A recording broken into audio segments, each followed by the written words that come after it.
নতুন আরেকটি দিনের আরেকটি ব্লগে আমি প্রিয়াঙ্কা তোমাদের সবাইকে স্বাগত জানাই। সবাই কেমন আছো? আশা করছি খুবই ভালো আছো, আর তোমাদের ভালোবাসায় আমরাও খুব ভালো আছি। আজকের স্নান সেরে রেডি হয়ে নিয়েছি। ভাবছো কোথায় যাবে বা কী বৃত্তান্ত? না, কোথাও যাব না। আজকের হলো বৃহস্পতিবার, তাই সকাল সকাল সব বাসি কাজ সেরে নিয়েছি। নিয়ে দেখো ফুল, দুব্ব, আম পাতা সব কিছু তুলে রেডি করে রেখেছি। আর গতকালকের ব্লগটা যে দেখেছো তারা তো জানো, সব পিতল কাঁসার জিনিস সব মেজে রেখেছিলাম। তবে আজকে আর বেশি ঝামেলা নেই, ঠাকুরঘরটা একটু পরিষ্কার করব, করে সব গুছিয়ে তাই পুজোটা দিয়ে নেব। আজকের আবার পূর্ণিমা লেগে আছে, তাই জন্য ভাবলাম যে সকালবেলা তো না খাওয়া থাকে, এই সময়টা পুজো দেওয়াটা খুবই ভালো হবে। আরও যদি একটু পাঁচালি পড়তে পারি তো সময় করে, তাহলে তো আরও মঙ্গল। তাহলে চলো পুজো দিয়ে নিই, তোমরা তাহলে আমার সঙ্গে থাকো। এই যে আমার ঠাকুরঘর সব সাজানো গোছানো কমপ্লিট। এই দেখো নতুন করে ঘট বসিয়েছি। আর এদিকে আমার গীতাতে তুলসী পত্র দিয়েছি, সাদা ফুল ছিল না ওই জন্য দিতে পারিনি। আর এইদিকে সব ফুল দিয়ে সাজিয়ে নিয়েছি। আর এই যে আমার গোপাল সোনাকে স্নান করে সাজিয়ে গুছিয়ে বসিয়ে দিয়েছি, ভোগ প্রসাদটাও লাগিয়ে দিয়েছি। তবে আজকের ঠাকুরঘরটা সাজানো কেমন হয়েছে অবশ্যই একটু জানিও কমেন্টে।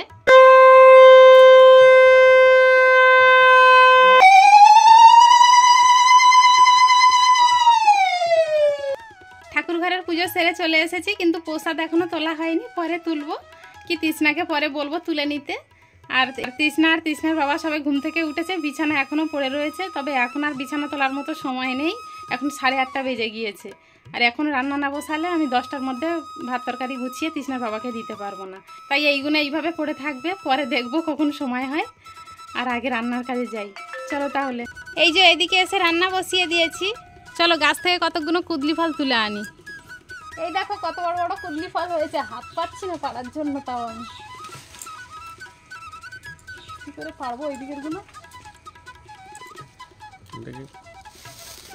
এই যে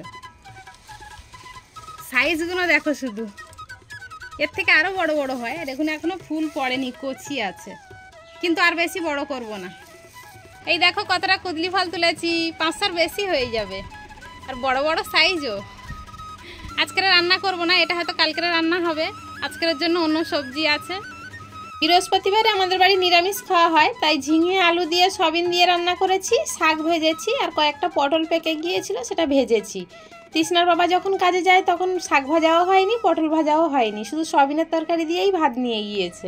রান্না করে সব গুছিয়ে রেখে তারপরে বিছানাটা তুলে ঘরদোর ঝাঁট দিয়ে আমি একটু ভাত খেয়ে নিয়েছি। আর তৃষ্ণা খেয়েছে সকালে ম্যাগি, ও আর ভাত খায়নি। আর তৃষ্ণার বাবা তো মুড়ি খই খেয়ে কাজে চলে গিয়েছে। আর থালা বাসন এখনো মাজতে পারিনি, ওই দেখো কুয়োপাড়ের উপরে সব পড়ে রয়েছে। এত বিভৎস গরম, আর কাজ করতে ইচ্ছা করছে না, তাই একটু বসে পড়েছি। বসেও কাজ করছি, দেখবে। মা 3 কিলো অর্জুন গাছের ছাল পাঠিয়েছিল, তবে কাঁচা অবস্থায়। আগের পুরনো ব্লগ যারা দেখেছো তারা জানো। তাই সেইগুলো তো সব শুকিয়ে কুচে রেখে দিয়েছিলাম। আর এখন প্রচণ্ড গরম পড়ছে, সেই জন্য আবার একটু বের করে রোদ্দুরে দিতে নিয়ে যাচ্ছি। কুলোটা চালের উপরে রোদ্দুরে দিয়ে থালা বাসনগুলো সব মেজে নিয়ে চলে এসেছি। এখানে কিছুটা থালা বাসন রয়েছে, আবার দেখো আমার বাঁ সাইডেও কিছুটা থালা বাসন আছে। এগুলো আবার ঝুড়িতে উপর দিয়ে রেখেছিলাম, জল সরে গিয়েছে। এগুলো আর উপর দেওয়া লাগবে না, এগুলো জায়গার জিনিস জায়গায় গুছিয়ে রাখবো। কিন্তু এই থালা বাসনগুলোর খোলে জল আছে, এগুলো উপর দিতে হবে। এরই মধ্যে তৃষ্ণাকে স্নান করিয়ে ঠাকুর ঘরে পাঠিয়েছি, কেননা 12টার মধ্যে আবার ভগবানকে ভোগ লাগাতে হবে। আর আমি গা ধুইতে অনেকটা দেরি হয়ে যাবে, ঠাকুর ঘরে আর যেতে পারবো না ঠিক টাইম মতো। তাই ওকে বললাম যে তুই আবার দুপুরের খাওয়াটা দে, তারপরে আমি ঠাকুর ঘরকে পরে পরিষ্কার করে আনবো। থালা বাসনগুলো আমার সব উপর দেওয়া হয়ে গিয়েছে। চলো এবার ঠাকুর ঘরে যাই। তৃষ্ণা দেখি কতদূর কি করছে ঠাকুর ঘরে। মাম্মা হয়ে গিয়েছে? আচ্ছা তাহলে তুমি পুজো দিয়ে নাও, আমি আসি। ঠিক আছে, আজকের ঘন্টা বাজাবে না? হ্যাঁ, তাহলে তৃষ্ণা পুজো দিয়ে নিক। চলো আবার কিছুক্ষণ পরে তোমাদের সঙ্গে দেখা হবে। আবার অনেকটা সময় পরে তোমাদের সামনে চলে এসেছি। এখন বাজে রাত 8টা।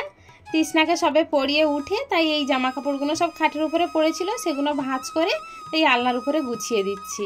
তারপরে সবাইকে খেতে দিয়েছিলাম, খাওয়া দাওয়া করে গুছিয়ে নিয়ে সবজিগুলো সব নিচে বের করেছি। কেন বের করেছি সে তো তোমরা জানো, ইঁদুরের জ্বালায় কোনো জিনিস রাখতে পারছি না। এখন একটা গামলা দিয়ে সবজিগুলো সব ঢেকে রেখে দেবো। তাহলে চলো আজকের ব্লগটা এখানেই শেষ করছি। দেখা হচ্ছে কাল নতুন একটা ব্লগের সঙ্গে। ততক্ষণ পর্যন্ত সবাই ভালো থেকো, সুস্থ থেকো, আর আমায় মনে রেখো। টাটা।